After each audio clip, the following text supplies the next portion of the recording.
Magandang tanghali po mga kabayan. Sa tanghaling ito mga kabayan, tuloy-tuloy pong ating paglalakbay. Siyempre, dahil hinahalughog natin bawat iskinita, bawat kabundukan, bawat masisikip na daan mga kabayan upang mamahagi ng biyaya. Kaya sa tanghaling ito mga kabayan, meron na naman tayong mapapasaya isang pamilya. Kaya sa tanghaling ito, tara, samahan niyo po kami.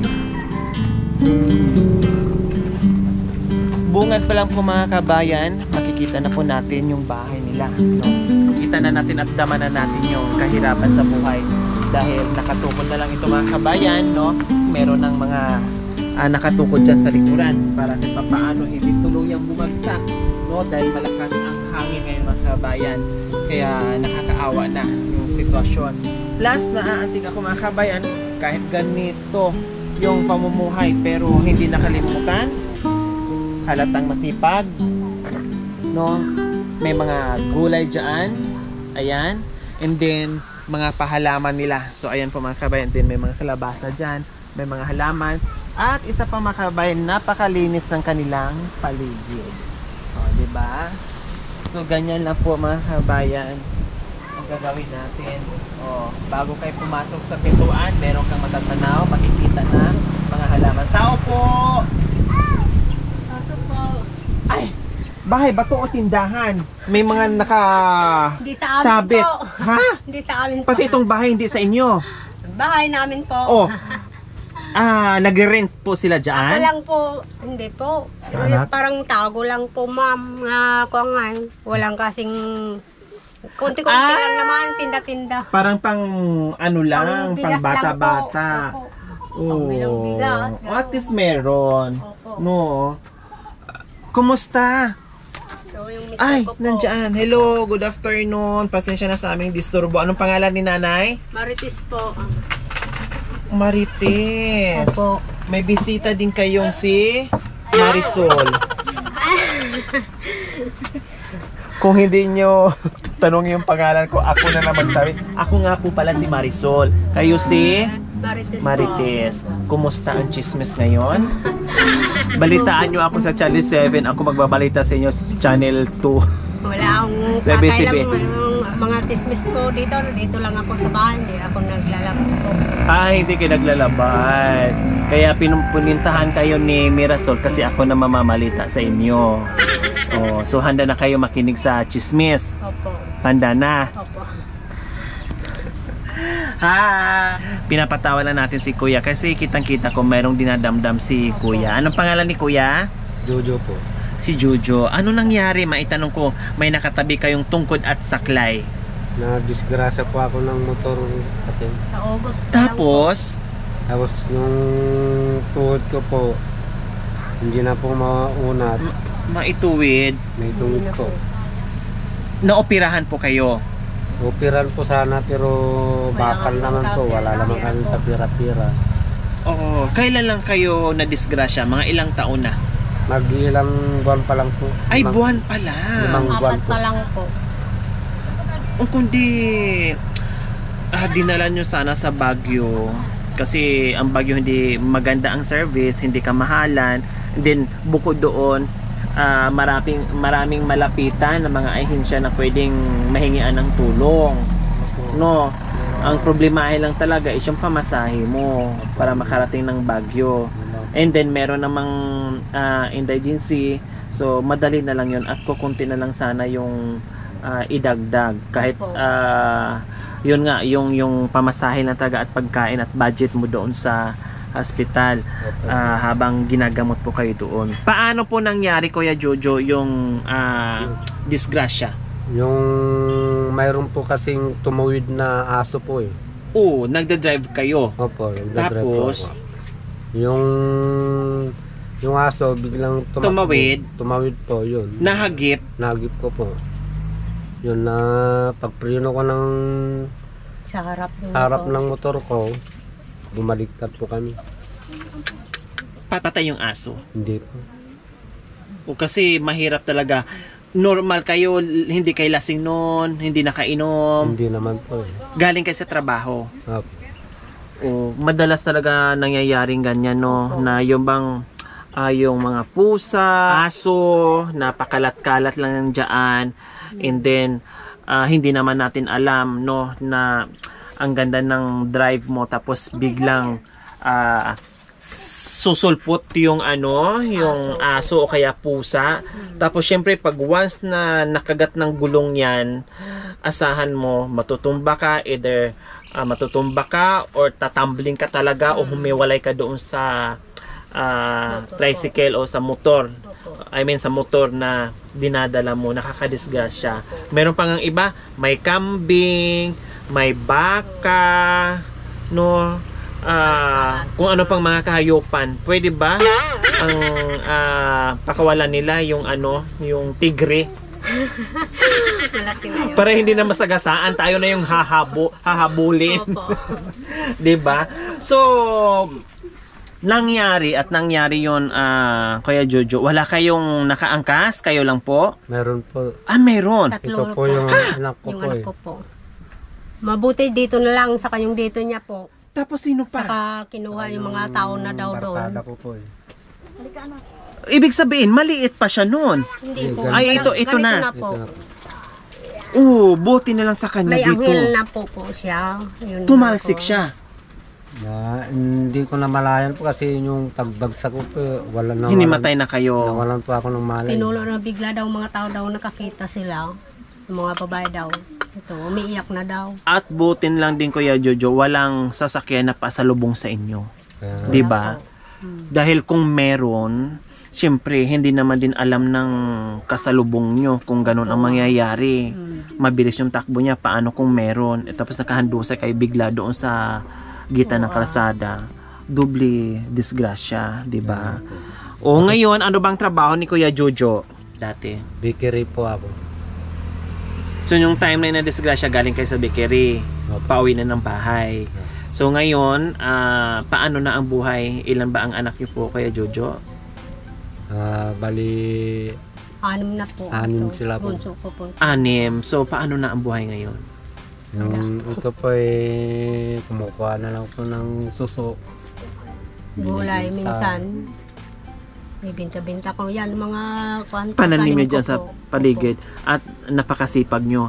Ang dami nyong pananim sa palibot ng bahay. Kaya nga, may kanta bahay, kubo, kahit munti. Opo. O ganun. Gulay. Kasi yung bakuran na nakapaligid sa bahay nyo, hindi nyo inaksaya. Talagang sinulit nyo, sininop nyo, nagtanim kayo na nagtanim, no? Hindi lang pangkain, kundi kung maraming mapitas, no, ay naibibenta nyo and then makabili kayo ng pagkain nyo. Bigas, no, ulam, at meron pa nag-aaral ng mga bata. O ano nga naman ngayon, Kuya Jojo, na bago sa buhay mo after nung na-disgrasya ka, tapos siyempre alam mo, padidi pamilya, kailangan kumilos, kailangan gumawa ng paraan lahat-lahat para sa pamilya. Ngayon pundido na yung padidi pamilya. Ano ngayon sa pakiramdam nyo, Kuya Jojo? Kaya nga po gusto ko pong ma-opera po itong ulam ko para makahanap buhay. Gusto niya kaya ay sir na makalakad na siya. Kasi naawa siya rin sa akin nga ako lang po.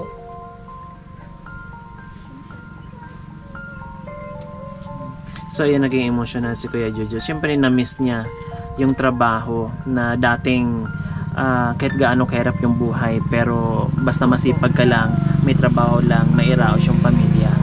Iniisip ni Kuya Jojo paano na magiging kinabukasan ng mga anak niya kung nandito lang siya nakahiga at katabi niya yung kanyang tungkod at saklay, no? Paano yung mga umaasa sa kanya, itong mga anak na nag-aaral, no? At nangangamba siya yung magiging future ng kanyang mga anak, at ano lang naman din maasahan sa kanyang misis, nangunguha ng suso, o nakita niya naman din yung ginagawa. Kaya sobrang hirap. Kaya nga sabi ko, hindi baling ganito yung pamumuhay mo, basta wala ka lang sakit, walang iniinda, makapaghanap buhay ka, kagawa ka ng paraan. Pero ganito na yung pamumuhay mo, and then plus meron pang karamdaman na hindi ka makakilos, mas lalo nagpapahirap sa buhay natin yon. Kaya yun yung luha na pumapatak sa mga mata ni Kuya Jojo. Sige Kuya Jojo, baka pwede kayong manawagan, marinig, at may mga buti tayong sponsor na marinig tayo at matulungan tayo. manawagan po kayo sa ano nyo. Sa lahat ng natatawagan ko po, sana tulungan niyo pa ako para ako makahanap buhay ulit at makakuha ko ng mga anak ko. Maawa na po ako, maawa po kayo sa akin. Kung sino naman ang maawa sa akin.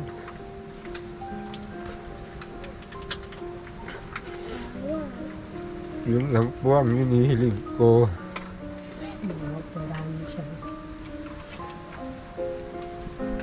So ayan po mga kabayan, si Kuya Jojo, 43 years old, no, nadisgrasya sa motor.